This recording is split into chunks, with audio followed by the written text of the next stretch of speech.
Et cette fête, c'était pour ceux qui ont déjà fait la repentance. Cette fête, c'était pour ceux qui croyaient effectivement en Dieu. C'est eux qu'on les avait invités. Mais ceux qui croyaient en Dieu, ils ont refusé d'être à cette fête. Alors Dieu demande à ce que ses serviteurs aillent encore chercher d'autres personnes. Tu es bon, tu es mauvais. Il dit venez. Ce que je vais dire ce matin, c'est que Dieu choisit tout le monde. Tu es pécheur, tu es qui que tu sois. Tu as tué l'homme, tu es criminel, tu es drogué, tu es prostitué. Tu te prostitues, tu es un voleur, tu es un masturbateur, Dieu a besoin de toi. Tu pratiques la masturbation. Tu as fait des avortements. Tu es marabout, tu es féticheur. Tu as dit appelez-les tous, ils vont venir manger avec moi. Alléluia. Dieu appelle tout le monde. À cette fête-là, tu as appelé tout le monde. Sans distinction. Tu es malade, tu es qui que ce soit et qui a appelé tout le monde. Nous tous nous allons manger. Puisque ceux que je les ai aimés, ceux que je les aime, ceux qui sont les vrais enfants de Dieu, ceux que je comptais sur eux, ils ont refusé d'être à cette fête. Alors, c'est vous. Descendez dans la rue et envoyez tout le monde, bon comme mauvais, méchant comme qui, emmenez-les dans ma prison. Nous allons fêter. Alors, ce jour-là, chacun venait vers le roi. Vous savez, quand le roi invite les personnes à manger à sa table, toute personne rentrera. C'est bien que tu n'as pas été invité, tu n'as pas été prévu à cette fête, mais tu vas t'apprêter pour aller. Plusieurs personnes viennent dans la présence de Dieu avec le mensonge. Frère bien-aimé, quel que soit le temps que tu vas passer dans la présence de Dieu, tu seras lié et jeté dans le feu. C'est ce que Jésus veut dire. Quand nous péchons contre Dieu, et que nous ne rendons pas compte que nous avons fait du mal à Dieu, et que nous pensons que c'est une meilleure vie, et que nous continuons à persévérer dans cette vie, alors au dernier jour, Dieu dit liez-le et jetez-le dehors. Puisque pendant ce temps, il t'a appelé, tu étais dans sa présence, tu as fait toutes des années dans la présence de Dieu, sans abandonner l'alcool, sans abandonner la cigarette, sans abandonner la drogue, sans abandonner la prostitution, sans abandonner le mensonge. Et toutes ces choses sont encore en toi. Et tu es encore dans la présence de Dieu. Tu vas demeurer la vie que tu veux. Mais après ta mort, tu seras jeté dehors. J'ai lu ce passage. Matthieu 22 à partir du verset 8. La Bible dit, alors il dit à ses serviteurs, les noces sont prêts, mais les conviés n'en étaient pas dignes. Allez donc dans le carrefour et appelez au noces tout ce que vous trouverez.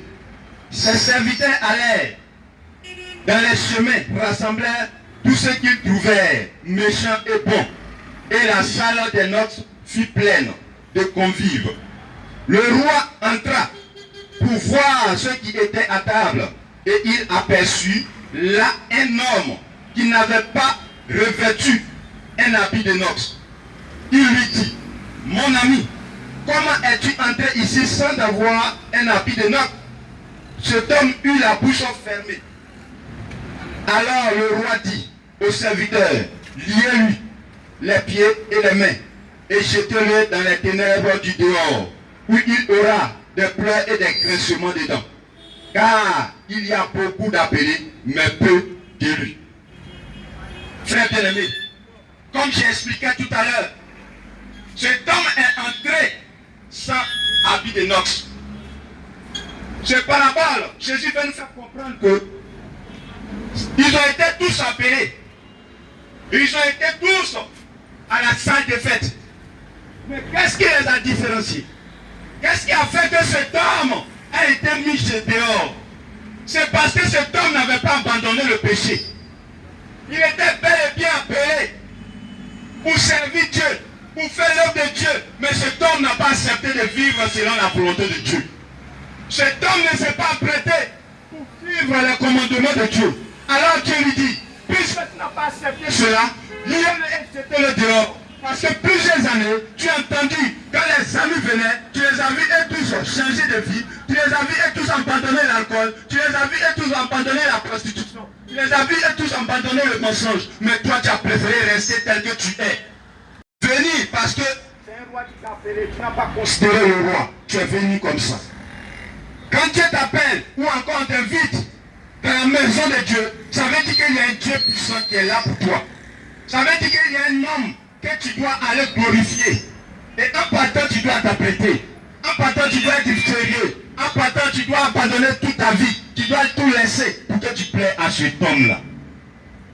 Mais de nos jours, les gens sont devenus des faroteurs dans les églises, des stylistes. Quand tu t'habilles pas bien, quand ils te regardent, ils commencent à se moquer de toi. Quand tu ne portes pas des chaussures qui brillent, ils te regardent. Quand tu portes des chemises qui ne brillent pas, on te regarde. Parce que tu n'es pas au même niveau que ces personnes. Frère bien-aimé, ce que je suis en train de te dire aujourd'hui est différent de la vie que Jésus nous demande. La seule chose qu'on nous demande, c'est d'être revêtu d'un esprit de Christ. De changer de mentalité. Au commencement, Dieu créa l'homme. Et l'homme a désobéi à Dieu. Pour que l'homme puisse être vrai, l'homme doit revêtir encore le caractère de Dieu. Alors, tu étais à la maison, tu as accepté maintenant de venir à Christ. Qu'est-ce que tu dois faire maintenant? Qu'est-ce que tu dois faire maintenant pour que tu puisses être agréable? Tu es un brouteur, tu restes le broutage. Tu es un voleur, tu restes le vol. Tu es un menteur, tu restes le mensonge. Tu pratiques la masturbation. Tu dois abandonner. Si même ton temps, tu as passé à faire des avortements, tu arrêtes tout cela. Tu avoues et tu délaisses ces choses et tu seras pardonné. Il y a un Dieu qui pardonne le péché. Il y a un Dieu qui pardonne le péché. Combien d'années tu as passé ton temps chez les marabouts? Combien d'années tu as passé ton temps chez les féticheurs? Combien d'années tu as passé ton temps dans le mensonge? Combien d'années tu as passé ton temps dans copain-copine? Tout cela, Dieu pardonne. Dieu voyant que nous sommes faibles, il a envoyé un esprit qui peut nous soutenir, qui peut nous garder dans la tranquillité. Et cet esprit, c'est le Saint-Esprit. C'est à travers cet esprit que l'homme peut dire que moi, je crois au Seigneur. C'est à travers cet esprit que tu peux témoigner que Christ est vivant. C'est à travers cet esprit que tu peux dire aux hommes, venez qu'il y a un Dieu qui pardonne. C'est à travers cet esprit que tu peux retrouver la joie. C'est à travers cet esprit que tu peux retrouver la restauration. Si tu comprends cela, frère bien-aimé, ne perds plus ton temps dans le monde. Il n'y a rien dans ce monde qui peut te lever. Il n'y a que des mensonges. Il n'y a que du vol. Il n'y a que la prostitution. Frère bien-aimé, redonne-toi à Jésus-Christ. Parce qu'il n'est temps que l'homme change. Pour ne pas que tu sois lié, jeté dehors au dernier jour. Cet homme était dans la salle de fête. Mais il ne reconnaît pas ses péchés. Il ne reconnaît pas le roi. Il ne sait pas qui est le roi. Il s'en foutait du roi. Ce que je suis en train de te dire, c'est que la vie de noces que l'homme n'a pas posté, c'était le péché qui était en lui. Il était rempli du péché. Et cet homme ne glorifiait pas le roi. Parce que toutes ces personnes, quand ils rentraient, ils se sont rangés d'abord. Ils ont dit que nous partons voir le roi. Donc maintenant, nous devons changer de vie. Maintenant, nous devons nous faire sérieux. Maintenant, nous devons jeter ce que nous avons à voir. Car c'est le roi qui nous invite. Mais des personnes qui vont vers Dieu avec l'alcool, avec la cigarette, avec la drogue. Et aussi des brutins qui vont encore dans la maison de Dieu avec l'argent de voile pour aller donner des dîmes et des offrandes. Dieu dit, liez-les et jetez-les dehors. Car ces personnes n'ont jamais changé de vie. Car ces personnes n'ont jamais changé de mentalité. Car ces personnes ne reconnaissent pas le roi. Alors ce matin je t'annonce cela. Si tu es encore dans ces choses, je t'appelle afin que tu rejettes toutes ces choses. Pour que tu sois agréable devant Dieu. Pour que tu sois restauré. Pour que tu aies la vie éternelle. Dieu t'appelle afin que tu abandonnes cette vie. Afin que tu portes à la vie d'Enox. Afin que tu sois clair. Afin que tu sois juste devant Dieu. Dieu t'appelle à te repentir. Ne reste pas où tu es. Détrompe-toi si tu n'as pas encore changé cette vie. Même si tu es dans la présence de Dieu. Même si tu chantes. Même si tu donnes des milliards à l'église. Même si tu donnes des millions à l'église. Même si tu fais quoi que ce soit. Et que tu n'as pas encore changé cette vie. Mon frère, ma soeur, tu te séduis toi-même. Parce qu'au dernier jour, tu seras jeté. Parce qu'au dernier jour, tu seras jeté. Ce n'est pas de ta faute. Mais il y a un homme puissant qui est là qui peut te changer. Il y a un homme puissant qui est là qui peut te changer. Si tu comprends cela, mon frère, frère, ma soeur, change de vie et viens au Seigneur Jésus-Christ. C'est un Dieu qui pardonne, il pardonne le péché. Plusieurs années tu es dans la maison de Dieu, rien n'a changé dans ta vie, rien n'a changé. Tu vis encore dans le péché, tu vis encore dans le péché, tu n'as rien abandonné depuis que tu es dans la présence de Dieu. Tu as tout essayé, tu as échoué. C'est parce que tu n'as jamais été vrai. Frère bien-aimé, si aujourd'hui tu crois cela, viens au Seigneur Jésus-Christ. Je t'annonce cela, tout changera dans ta vie, tout sera plein dans ta vie. Tes pensées seront claires et tu ne seras plus confus. Il y a un Dieu qui pardonne effectivement le péché. Si tu crois cela, viens au Seigneur Jésus-Christ.